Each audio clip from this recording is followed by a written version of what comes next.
ನಮಸ್ಕಾರ, ಸಂಪೂರ್ಣ ನ್ಯೂಸ್ಗೆ ಸ್ವಾಗತ. ನಾನು ಭಾಗ್ಯ. ಆ ಗ್ರಾಮದಲ್ಲಿ 18 ವರ್ಷಗಳ ನಂತರ ಗ್ರಾಮ ಶಕ್ತಿ ದೇವತೆಯ ಜಾತ್ರೆ ಸಂಭ್ರಮ ಮನೆ ಮಾಡಿದೆ. 5 ದಿನಗಳ ಕಾಲ ಗ್ರಾಮದಲ್ಲಿ ಕಟ್ಟುನಿಟ್ಟಿನ ನಿಯಮಗಳಿವೆ. ಗ್ರಾಮದ ಮನೆಗಳಲ್ಲಿ ಅಡುಗೆ ಮಾಡುವಂತಿಲ್ಲ. ಊರಿನಲ್ಲಿ ಯಾರೂ ಪಾದರಕ್ಷೆಯನ್ನು ಹಾಕುವಂತಿಲ್ಲ. ಯಾರಾದರೂ ನಿಯಮ ಮೀರಿದ್ರೆ 500 ರೂಪಾಯಿ ದಂಡ ವಿಧಿಸಲಾಗತ್ತೆ. ಹಾಗಾದರೆ ಇದು ಎಲ್ಲಿ, ಏನಿದರ ವಿಶೇಷತೆ ಅಂತೀರಾ? ಈ ಸ್ಟೋರಿ ನೋಡಿ.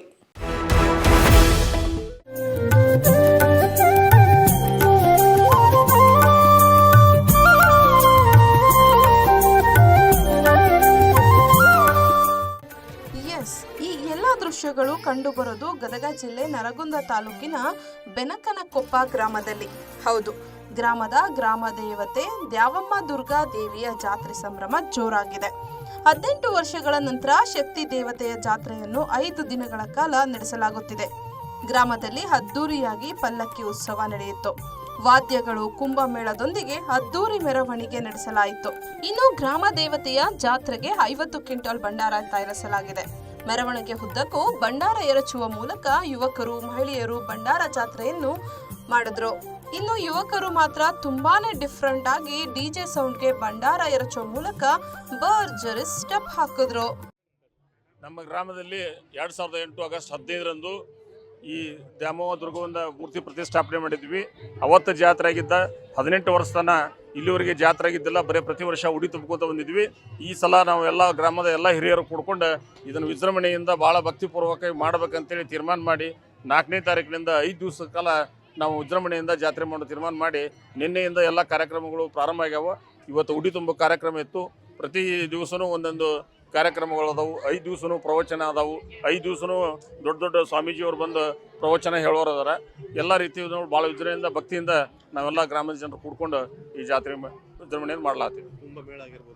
ಕುಂಭಮೇಳ ಇರ್ಬೋದು, ಆಮೇಲೆ ಎಲ್ಲ ವಾದ್ಯ ಸಂಗೀತದವರು ಮತ್ತು ಊರು ಸುತ್ತ ನಾವೆಲ್ಲ ದಿನಂಪ್ರತಿ ಈ ಪಂಚಾಯತಿಯಿಂದ ಎಲ್ಲ ನೀರು ಹೊಡೆದು ಎಲ್ಲ ಮಡಿ ಮಾಡಿ ಯಾರೂ ಚಪ್ಪಲ್ ಹಾಕ್ಕೊಳ್ಳಾರ್ದ ಊರ ಗ್ರಾಮಸ್ಥರು ಯಾವುದು ಕುಡಿಯೋದು ತಿನ್ನೋದು ಇನ್ನೊಂದು ಯಾವುದೂ ಮಾಡ್ಲಾರ್ದನೆ ಎಲ್ಲರಿಗೂ ಒಂದೇ ಕಡೆ ನಾವು ಊಟದ ವ್ಯವಸ್ಥೆ ಮಾಡ್ಯಾರ.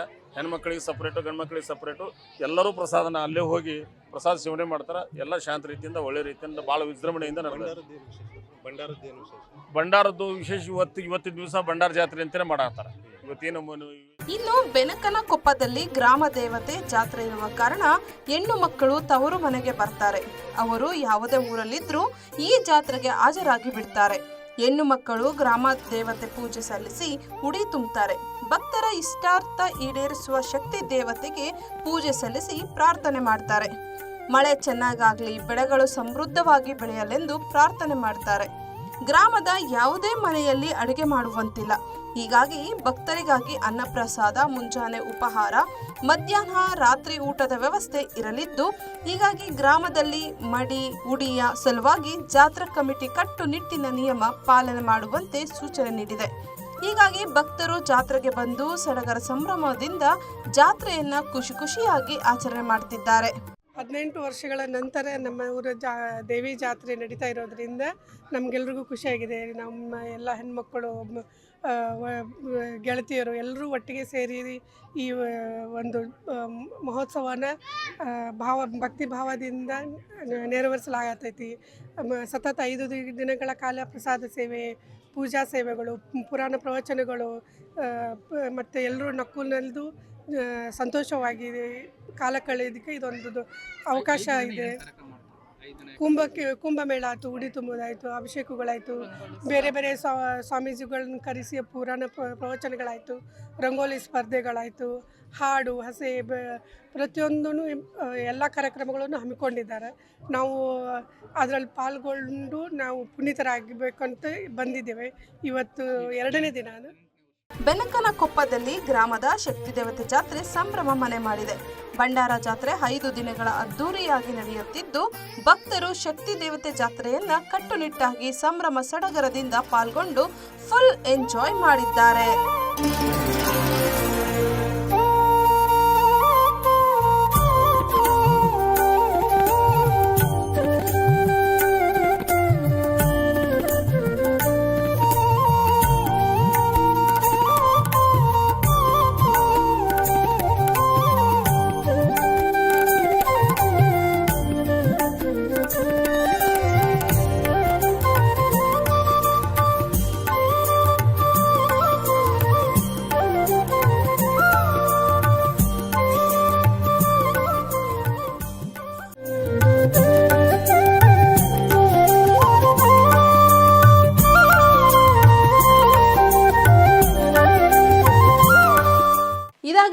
ಕ್ಷಣದ ಸ್ಪೆಷಲ್. ನೋಡ್ತಾ ಇರಿ ಸಂಪೂರ್ಣ ನ್ಯೂಸ್. ಇದು ನೊಂದವರ ಧ್ವನಿ.